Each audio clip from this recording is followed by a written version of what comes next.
함께 나눌 말씀의 주제가 이 두아디라 교회입니다. 복음이 전파돼서 교회가 세워졌고, 이 두아디라는 산업이 부흥했던 도시입니다.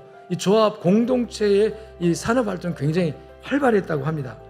그런데 문제가 뭐냐면 조합원들이 공동체를 만들어서 그 조합원들이 같이 공동체 식사를 하고 모임을 가질 때마다 우상의 제물, 즉 우상의 신당의 제물로 바쳐졌던 그 식재료를 갖다가 이 공동 식사에서 재료를 써가지고 같이 식사를 나눴대요. 그런데 그 당시 복음을 믿고 예수를 믿는 성도들은 믿음을 지키기 위해서는 그 식사를 할 수가 없는 거예요. 그래서 그 공동체 생활하기가 아주 어려워서 당연히 핍박을 받았겠죠. 그런 두아디라 교회 형편을 주님께서 잘 살피시면서 오늘 밤모섬에서 기도 중에 환상 중에 이제 사도 요한이 두아디라 교회 사자에게 편지하라라는 하나님의 음성을 들은 거예요. 그런데 이 편지를 보내는 발신자를 소개하는데 그 눈이 불꽃 같고 그 발에 빛난 주석과 같은 하나님의 아들이 말한다. 그러면서 이 하나님의 아들이 누구예요?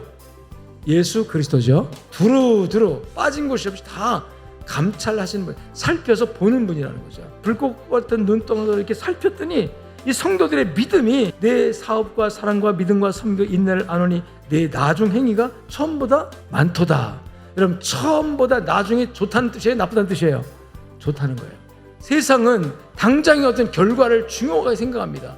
근데 지금 주님께서 볼 때 끝이 아름다워서 좋았는데 그 과정을 보니까 얼마나 진실하게 사고 얼마나 정말 중심을 보니까 정직하게 사는데 세상 사람들이 볼 때는 이건 아무것도 아닌 거예요. 근데 우리 믿는 사람들은 진실과 정직, 하나님 말씀 복음이 우리의 가치잖아요. 20절에 그러나 내게 책망할 것이 있다. 그러니까 이 두아디라 교회 성도들의 신앙이 대다수의 성도들이 정말로 동기와 과정을 순수하고 정직하게 믿음으로 말씀으로 복음으로 믿음을 지켰는가 하면, 그런데 그 과정이 정말 힘들고 어려우니까 결과적으로 유혹을 받습니다.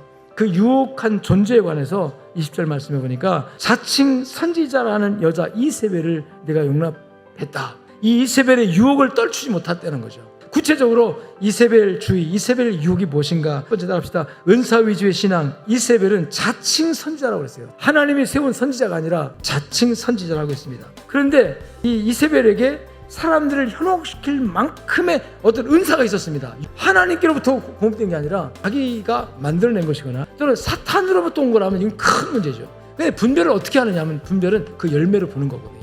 그 열매가 복음적이냐 아니냐 하는 것이 뭐냐면 예수님 중심이냐, 예수님의 성품을 추구하느냐, 아니면 자기의 욕심과 자기의 고집과 자기의 어떤 정욕에 의한 이런 부작용을 일으키면서 하는 것들이 다 사탄에게부터 온 거라는 거죠.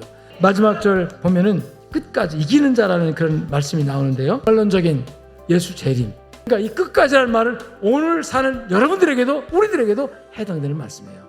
우리가 동기가 정말 복음으로 순수하고 그 과정에 말씀으로 정직하고 진실하고 그 다음에 그 열매가 점점 발전적으로 지금 나가고 있다면 여러분, 주님 오시는 날에 여러분들은 승리합니다.